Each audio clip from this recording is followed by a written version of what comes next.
where we're going to take on one of the biggest stories of the 20th century, the rise and fall of the Soviet Union. We're breaking down this incredibly complex history into a story you can really follow. Yeah, it really does feel like that, doesn't it? For almost 70 years, this one massive state just loomed over everything. It was this radical, kind of wild experiment to build a totally new kind of society, a worker's paradise.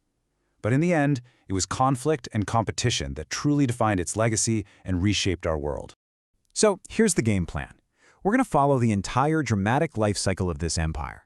We start with its chaotic birth in 22, watch it climb to become a world superpower by 45, and then witness its sudden, almost unbelievable collapse in 1991.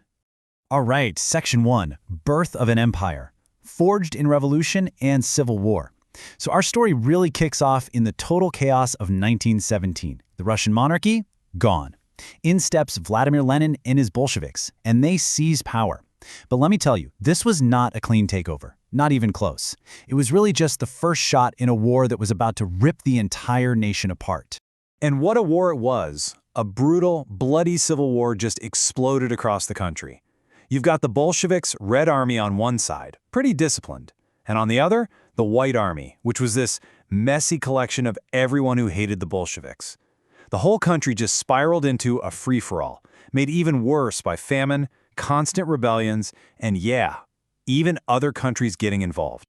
So after all that chaos, the Bolsheviks come out on top. But now they've got this massive problem. What do you do with the former Russian Empire? It's huge. It's full of different ethnic groups. How do you possibly govern all that? Well, their answer was something brand new. The USSR, the Union of Soviet Socialist Republic. But here's the thing. Right from the get-go, nobody could agree on what this new union should even look like. Lenin, he pictured a more decentralized system. But there was another guy, a figure everyone kind of underestimated, who had a totally different vision. After Lenin dies in 1924, this party secretary, Joseph Stalin, just masterfully plays the game and claws his way to absolute power. Okay, so now we get to Stalin's reign of terror, building a nation on blood and steel. With total control, Stalin unleashes this absolutely ruthless plan. He's going to drag the Soviet Union from a nation of peasants into an industrial superpower, and he's going to do it fast. The price tag? Well, that would be paid by the countryside, by forcing everyone onto collective farms, whether they liked it or not. And this slide, this just lays out the brutal reality of Stalin's plan. Look at the numbers on industrial growth. They are staggering, up almost 300%. It was a mind-boggling achievement. But then you look at the human cost. An estimated 12 million people just gone, wiped out by famine and terror. It was an industrial miracle built on top of a man-made apocalypse. And to make sure no one could ever challenge him, Stalin unleashed the Great Terror. We're talking about a level of paranoia and violence that's just hard to wrap your head around. He puts his oldest friends and comrades on public show trials, executes over 1 million innocent people, and expands the Gulag labor camps on a massive scale. This wasn't chaos. It was a cold, calculated plan to secure his power forever. All right, a new chapter. A superpower is born. The trial by fire. By the late 30s, everyone's attention, including Stalin's, is turning to Europe and the rise of Hitler. Now, Stalin was nothing if not a cynical realist. He saw the danger, for sure, but he also saw an opportunity. And what he did next was one of the most jaw-dropping political moves in modern history. And there it is.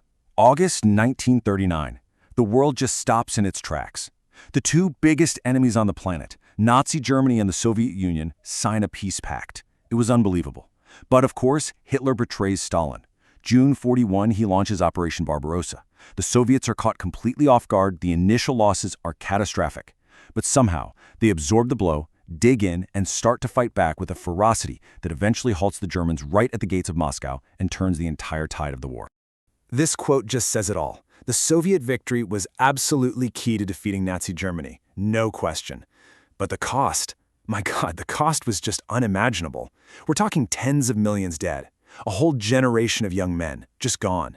And yet, rising from those ashes, the USSR was now undeniably a global superpower. So now we enter the Cold War, a world divided. The second the war was over, that alliance between the US and the USSR, it just evaporated. Former allies became fierce rivals, And just like Churchill said, an iron curtain came down, slicing the world right in two. And this is what that new reality looked like. It was basically Team America versus Team Soviet Union. You had the Western Bloc, led by the US with their NATO alliance and the Marshall Plan for economic recovery, and on the other side, the Eastern Bloc, led by the Soviets with their own versions, the Warsaw Pact and the Molotov Plan. The lines were drawn for a decades-long standoff. And this rivalry wasn't just about spies and politics. It was a full-on race for supremacy. First, a terrifying arms race, with both sides building nuclear bombs. Then the space race. And you know what? In the beginning, the Soviets were absolutely crushing it. They get the A-bomb, ending the US monopoly. Then bam, 1957, Sputnik is in orbit. The world is stunned. And then they do it again, putting the first human, Yuri Gagarin, into space. These were massive wins for them. But then in October 1962, it all came to a head. The world literally held its breath. Soviet nuclear missiles were spotted in Cuba. Think about that. Nuclear weapons just 90 miles from the US coast.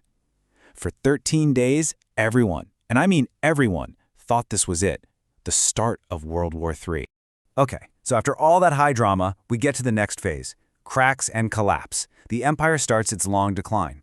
Under a new leader, Leonid Brezhnev, the Soviet Union enters this long gray period. The whole system just started to seize up, getting old, rigid, and corrupt. And you can see the problem right here. The economy was just stagnating. Why? Well, look where all the money was going. Military spending, off the charts. They were desperate to keep up with the US. But that meant things for regular people, consumer goods, they were completely neglected. For the average person, life meant long lines and empty store shelves. And this timeline, it's almost a dark joke. It became known as the Funeral March. The leaders themselves were literally dying off, one after another. Brezhnev in 82, Andropov in 84, Chernenko in 85. It was this perfect, grim symbol for an entire system that was decaying from the inside out.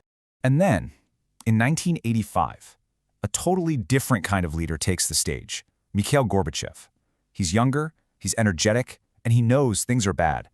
He really believes he can save the Soviet system, and his first big idea is a radical new policy called Glasnost, which basically means openness. Time to let some light. And along with Glasnost came its partner, Perestroika, a plan to restructure the broken economy. Now here is the great tragic irony of the whole story. These two policies were meant to be the cure, right? To save the USSR. Instead, they did the exact opposite. They threw open the curtains and showed everyone just how rotten the foundations really were. So let's talk about the legacy, the end of the experiment. Because once Gorbachev opened that door just a crack, he unleashed a hurricane he could never hope to control. Revolutions just exploded across Eastern Europe. The Berlin Wall came down. And then the fires spread to the Soviet Union itself, with all its different republics starting to say, hey, we want out. There was one last gasp from the old guard. A failed coup to try and turn back time, but it was too late. The end came so fast. On December 25th, Christmas Day, 1991, Gorbachev goes on TV and resigns. The very next day, the red Soviet flag, the hammer and sickle, was lowered from the Kremlin for the very last time. It was over. Just like that, a 70-year experiment to build a whole new world was finished. Its collapse didn't just end an era, it completely redrew the map of the world. And it leaves us with this big question, right? From that revolutionary dream to a global superpower that defined a century, the story of the Soviet Union is one of history's most fascinating and most chilling cautionary tales. What lessons does it hold for us now?